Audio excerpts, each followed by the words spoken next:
Muy buenos días, jóvenes. En esta ocasión vamos a resolver la semana 1, el día 2, la ficha que corresponde a tercer grado de educación secundaria. Y nos dice, ¿no? Temperatura en Lima. Las temperaturas registradas en la ciudad de Lima durante el mes de noviembre fueron las siguientes. Pregunta número 1. ¿Cuáles de los siguientes gráficos estadísticos no son recomendables para presentar esta información?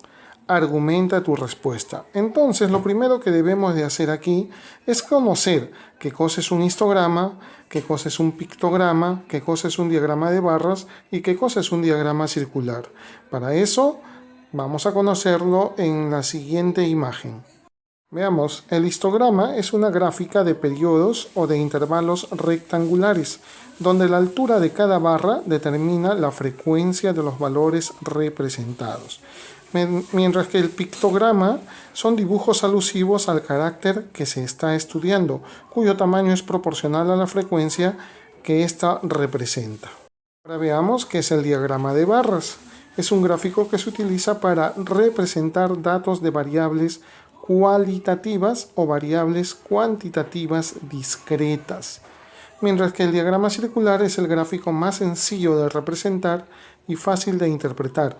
Muestra la distribución de los datos respecto a una sola variable. En vista de haber leído y haber estudiado un poquito sobre qué es un histograma, qué es un pictograma, qué es un diagrama de barras y qué es un diagrama circular, entonces el gráfico estadístico que no es recomendable para esta información es el gráfico estadístico que no es recomendable es el histograma. ¿Por qué? Porque el histograma es un gráfico estadístico que se utiliza para representar variables cuantitativas continuas, es decir, cuando los datos se agrupan en intervalos. Como puedes darte cuenta acá, las temperaturas no es continua, tienen valores exactos, valores enteros. Pregunta número 2. Completa la siguiente tabla de frecuencias. Una vez que has completado la tabla, ¿qué temperatura presenta menor frecuencia? Muy bien, para completar esta tabla podemos observar nosotros que las temperaturas van desde 21 hasta 24 grados. Entonces acá colocamos 21, 22, 23 y 24. Ahora, para las frecuencias debemos de contar cuántas veces 21 grados se repite en la tablita. Mira, acá hay 1, 2, 3 y 4. Y son las únicas veces que se van a repetir. De manera similar, 22, que se repiten 10 veces, 23, 10 veces y 24, 6 veces, haciendo un total de 30 temperaturas, 30 medidas de temperatura o 30 temperaturas registradas en la ciudad de Lima. Ahora, ¿cómo calculamos el H sub I o frecuencia relativa? Para hallar el H sub I, lo único que tenemos que hacer es hacer una división, ¿no? Por ejemplo, acá vamos a dividir el número 4 entre el número 30 y eso nos va a dar como respuesta 0,133 aproximadamente. Luego tenemos que volver a dividir el número 10 entre la cantidad total, entre 30. Y eso nos da como respuesta 0,333. 0,333. El que sigue es exactamente igual. Y finalmente el último nos va a salir 0,20. Esta suma tiene que ser un número exactamente igual a 1 o muy, pero muy próximo a 1. Ahora, ¿cómo calculamos la frecuencia relativa porcentual? Bueno, a este H lo único que haces es multiplicarlo por el 100% y obtenemos los siguientes valores.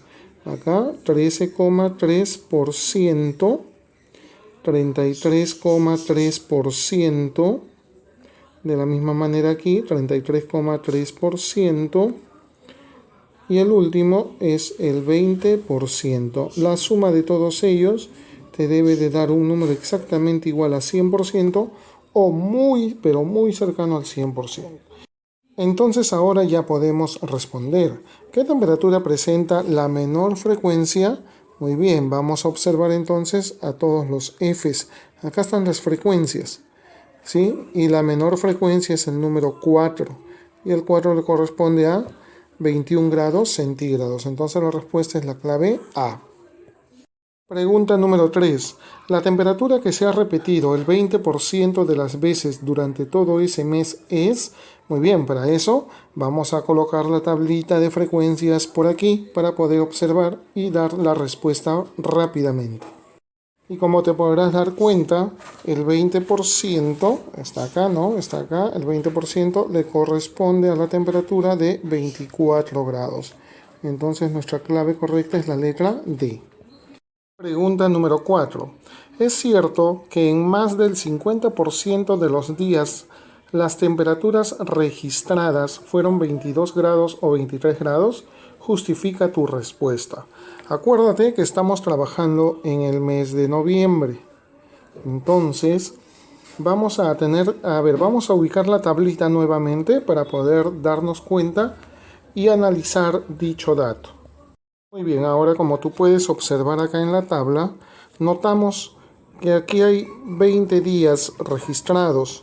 El mes de noviembre tiene 30 días, también está acá, ¿no es cierto? 30 días.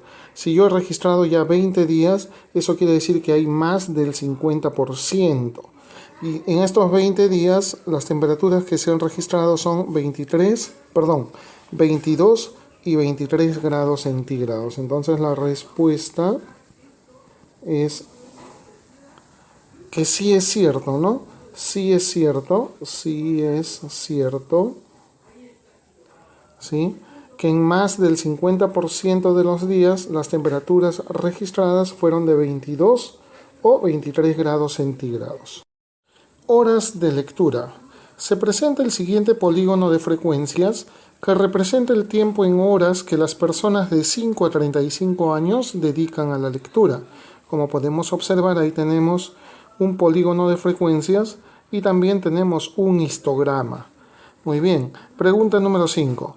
¿Qué variables estadísticas identificas en la gráfica?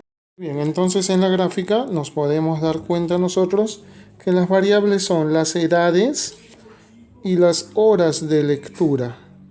Entonces la clave correcta es la letra C.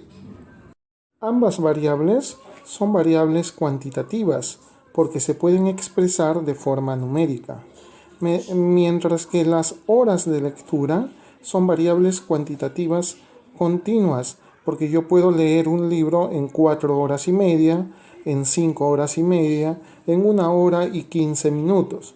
Y las edades son variables cuantitativas discretas que en esta ocasión están agrupados en intervalos de clase. Acá, por ejemplo, están ubicados los que tienen de 5 años a menos de 10 años. Pregunta número 6. Según la información del gráfico, ¿cuánto tiempo más dedicaría diariamente a la lectura una joven de 26 años que su sobrino de 8 años? Muy bien, vamos a ubicar a la joven de 26 años.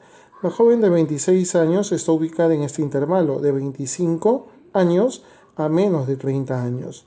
Entonces, le corresponde 20 horas de lectura.